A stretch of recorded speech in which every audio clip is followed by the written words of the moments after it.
नाज़रीन किराम, पहले ये वीडियो देखिए, उसके बाद फिर इंशाअल्लाह अज़ीज़ मैं उस पर रद्द अमल ज़ाहिर करूँगा। और इस किस्म की कोई भी वीडियो जिससे उलमाए किराम की ज़ात पर हमला किया गया हो या फिर अक़ाइद अहले सुन्नत पर हमला किया गया हो, ऐसी कहीं भी कोई वीडियो नज़र आए तो आप मुझसे रब्ता कीजिए। ये मेरा व्हाट्सअप नंबर है, रब्ता कीजिए। इंशाअल्लाह अज़ीज़ मैं उस पर रद्द अमल ज़ाहिर करने की पूरी कोशिश करूँगा। आप ये वीडियो देखिए।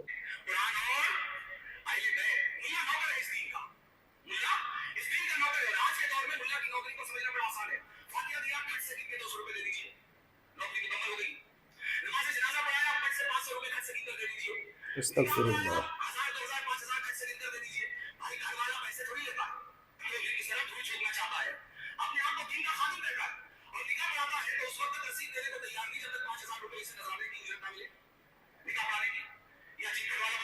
अस्तग़फिरुल्लाह।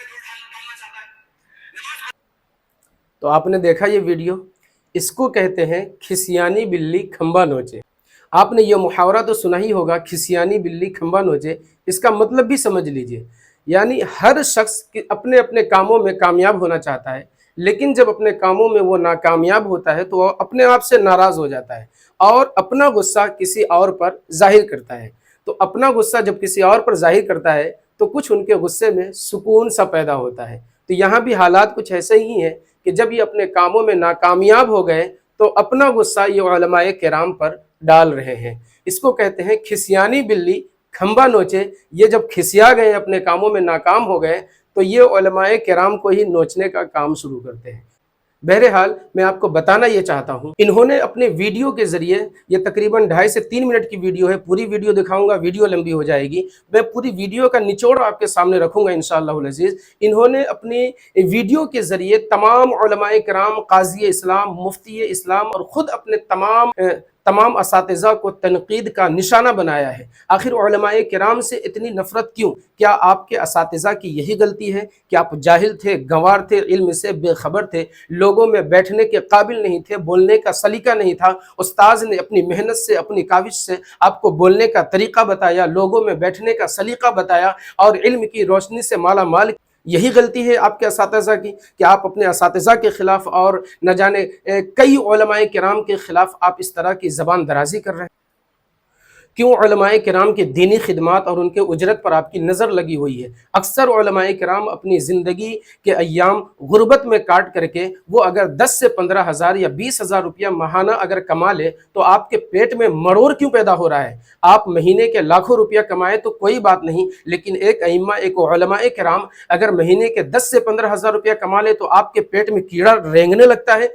क्यों अपने ही असातिज़ा के ख़िलाफ़ है? क्यों उलमाए रब्बानी के पीछे पड़े हुए हैं? अगर आपके नज़दीक वो उलमा जो दीन की खिदमत करते हैं, 24 घंटा वक्त के पाबंद रहते हैं और इस पर कुछ उजरत लेते हैं, तो बकौल आपके वो दीन बेचने वाला है, तो फिर आप अपने असातिज़ा के बारे में क्या कहेंगे जो सैकड़ों की तादाद में होंगे लगभग? तो क्या आपके असातिज़ा ने फ़ी सबीलिल्लाह आपको तालीम दी होगी? क्या उनको पैसे की ज़रूरत नहीं थी? उन्होंने पैसे नहीं लिए होंगे?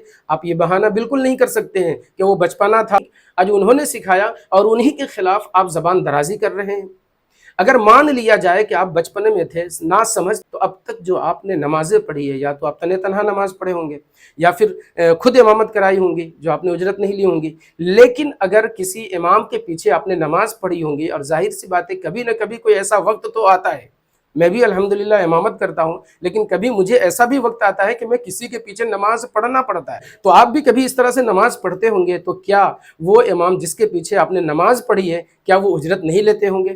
क्या वो फ़ी सबीलिल्लाह इमामत व खिताबत के फ़राइज़ अंजाम दे रहे होंगे? अगर वो उजरत लेने पर दीन का बेचने वाला है, तो फिर दीन के बेचने वालों के पीछे नमाज पढ़ना कैसा है? और आपने इतने दिन पढ़ी, उस नमाजों का क्या होगा? आपने अपनी वीडियो के जरिए हजारों नहीं, लाखों नहीं, करोड़ों उलमाए किराम के दिल को दुखाया है। शरीयत में एक आम मुसलमान के दिलों को तकलीफ पहुंचाना ये जायज़ नहीं है।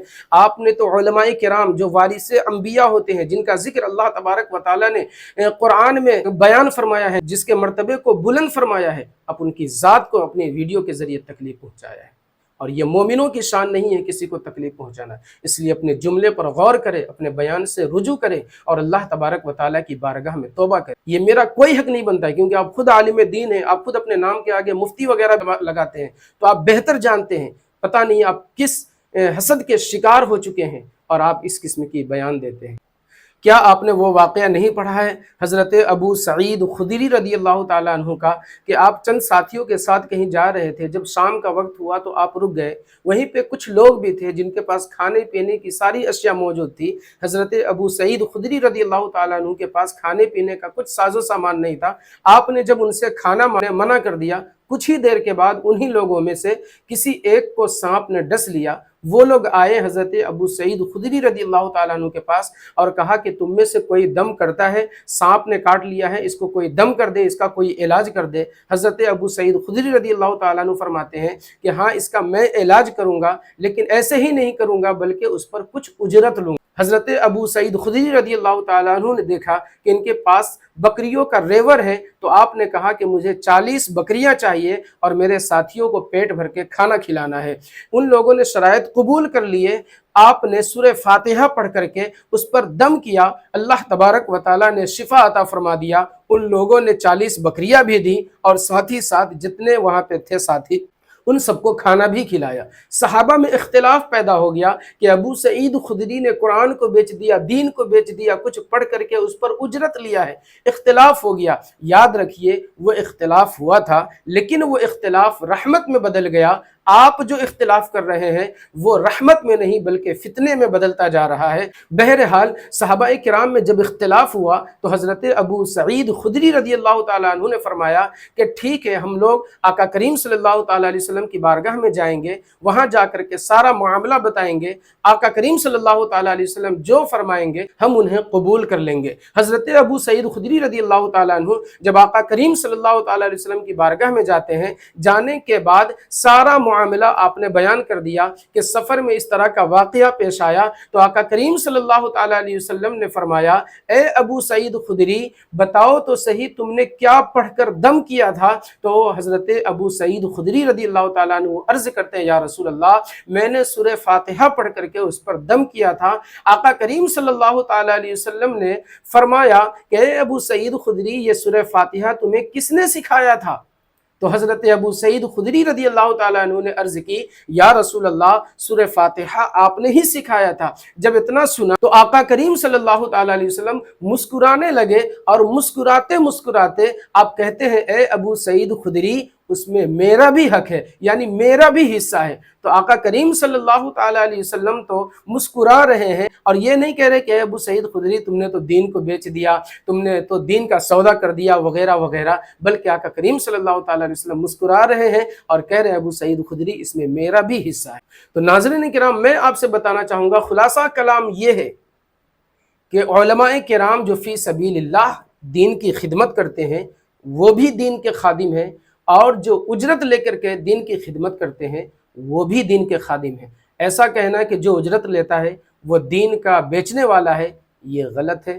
اللہ تبارک و تعالی ہم سب کو صحیح سوچنے کی، صحیح سمجھنے کی اور صحیح کو پھیلانے کی توفیق رفیق عطا فرمائے۔ ناظرین کرام ویڈیو پسند آئی ہو تو اپنے دوستوں میں ضرور شیئر کریں۔ چینل پر پہلی بار آئے ہیں تو چینل کو بھی ضرور سبسکرائب کریں، اور ہمت حوصلہ افزائی بڑھانے کے لیے ایک چھوٹا سا پیارا سا کومنٹ ضرور کر دیں۔ السلام علیکم۔